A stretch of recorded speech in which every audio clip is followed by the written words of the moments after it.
Maria Alun Antika, NIM 18153 dari kelas S1 2A, dari kelompok 6 sebagai perawat. Mohon izin memperkenalkan diri, nama saya Ayu Kartika dari kelas S1 2A. NIM saya 1810017. Di sini saya dari kelompok 6 dan sebagai perawat. Mohon izin memperkenalkan diri, nama saya Sisi Istiana Dewi, NIM 1810095 dari kelas S1 2A. Saya dari kelompok 6 berperan sebagai penyusun skenario dan dokter. Mohon izin memperkenalkan diri, nama saya Suci Lovlianingsi, NIM 1810099, kelas S1 2A dari kelompok 6, berperan sebagai keluarga pasien dan editor.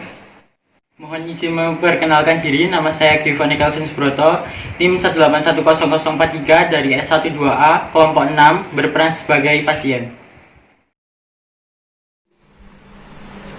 Komunikasi terapeutik merupakan hal penting bagi perawat dalam melakukan asuhan keperawatan kepada klien. Hubungan terapeutik akan terbina jika perawat memahami prinsip-prinsip komunikasi terapeutik dan memiliki kualitas personal. Alasan mengapa kelompok kami memilih komunikasi terapeutik pada pasien dewasa adalah karena menurut teori pertumbuhan dan perkembangan, komunikasi pada dewasa awal telah mengalami puncaknya pada kematangan fisik, mental, dan kemampuan sosial mencapai optimal dalam menguasai pesan yang diterima. Individu dewasa tidak hanya melihat isi pesan, tetapi juga mempersiapkan pesan tersebut dengan lebih baik serta menciptakan hubungan antar pesan yang diterima dengan konteks atau situasi pesan tersebut yang disampaikan. Pesan yang diterima individu dewasa kadangkala dipersepsikan bukan hanya dari konteks isi pesan, tetapi lebih kompleks lagi, disesuaikan dengan situasi dan keadaan yang menyertai. Dalam kasus pada kelompok kami, pasien mengalami masalah keperawatan gangguan komunikasi verbal, sehingga hal ini mengakibatkan komunikasi pada pasien terhambat dan tidak sesuai dengan pertumbuhan dan perkembangan verbal yang seharusnya dialami oleh pasien. Jadi, di sini kelompok kami membuat intervensi atau tindakan keperawatan yaitu terapi wicara yang bertujuan untuk membuat pasien bisa berkomunikasi kembali seperti semula yang sesuai dengan pertumbuhan dan perkembangan usia dewasa. Tahap prainteraksi. Tugas perawat dalam tahap ini adalah menggali perasaan, fantasi, dan rasa takut dalam diri sendiri, menganalisa kekuatan dan keterbatasan profesional diri sendiri, mengumpulkan data tenaga klien, dan merencanakan pertemuan dengan pasien. Selamat pagi Bapak Gio, perkenalkan saya perawat Maria yang akan merawat Bapak hingga siang nanti. Selamat pagi. Gimana kabar Bapak pagi ini? Baik Pak? Baik. Saya akan bertanya kepada Bapak, jawab dengan mengangguk kalau ingin menjawab iya, dan menggeleng kalau untuk jawaban tidak. Setuju ya Pak? Apakah Bapak bersedia kalau kita berbincang-bincang di sini selama 15 menit?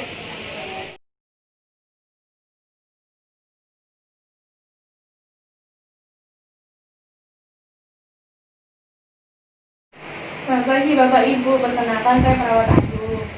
Tadi saya Suci, istri dari Bapak Gio. Baik, apakah Bapak Gio ini ada keluhan? Ada jadi suami saya itu tangan kirinya nggak bisa digerakkan. Lalu gejalanya itu udah mulai nggak jelas gitu loh terbata-bata. Saya kurang bisa memahami apa yang dibicarakan oleh suami saya. Sejak kapan Bapak Gio ini mengalami gejala ini ya Bu? Udah 3 hari yang lalu Apakah Bapak Gio ini mempunyai riwayat penyakit lain? Tidak ada. Bapak Gio, saya akan melakukan pemeriksaan terlebih dahulu ya Pak ya.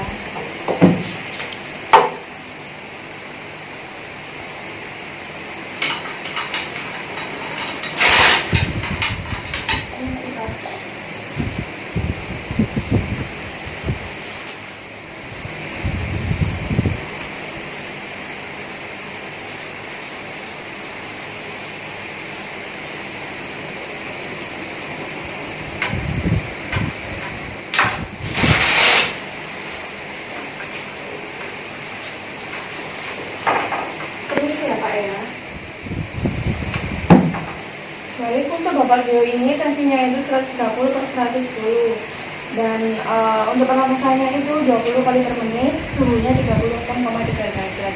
Jadi ini tuh sudah batas normal. Nanti saya akan beritahu hasilnya ya. Baik Sus. Boleh tunggu juga.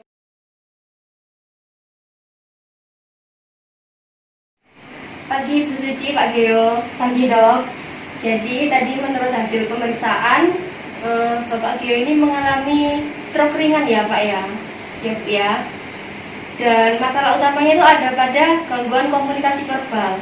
Jadi nanti akan diberi terapi bicara.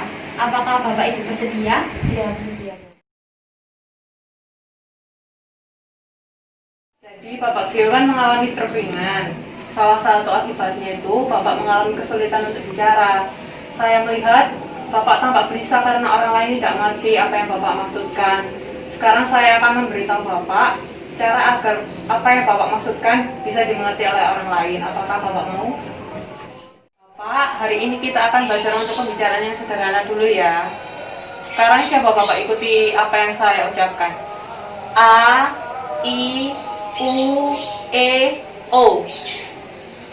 A, I, U, E, O.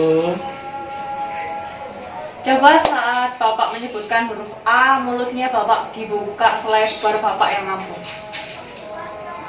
A, Lagi. A, Sekarang coba Bapak menyebutkan huruf I, gigi atasnya itu dikatupkan ke bawah. Seperti orang yang mau memperlihatkan gigi-giginya. I, Coba lagi. I, Sekarang coba Bapak menyebutkan huruf U, mulutnya Bapak dimonyongkan semampu Bapak. U, Lagi. U, Sekarang Bapak coba menyebutkan huruf E, mulut Bapak dibuka seperti orang tersenyum, lalu disuarakan. E, Lagi Pak. E, Coba saat Bapak menyebutkan huruf O, mulut Bapak dibentuk seperti huruf O, semampu Bapak. O, Lagi Pak. O. Ya, bagus begitu.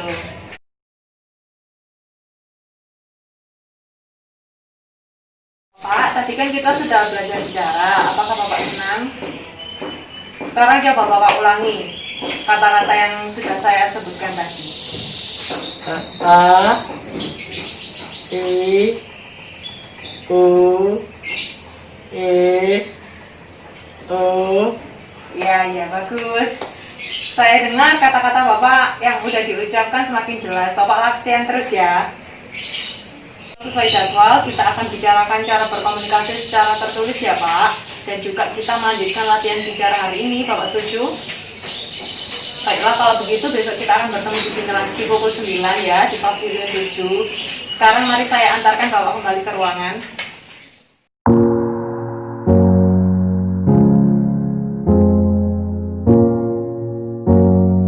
Kelompok kami memiliki salah. Saya Ayu. Selamat pagi Bapak Ibu. Kita berbincang selama 15 menit atau enggak ada apa. Dia kan mengalami stroke ringan. Salah satunya salah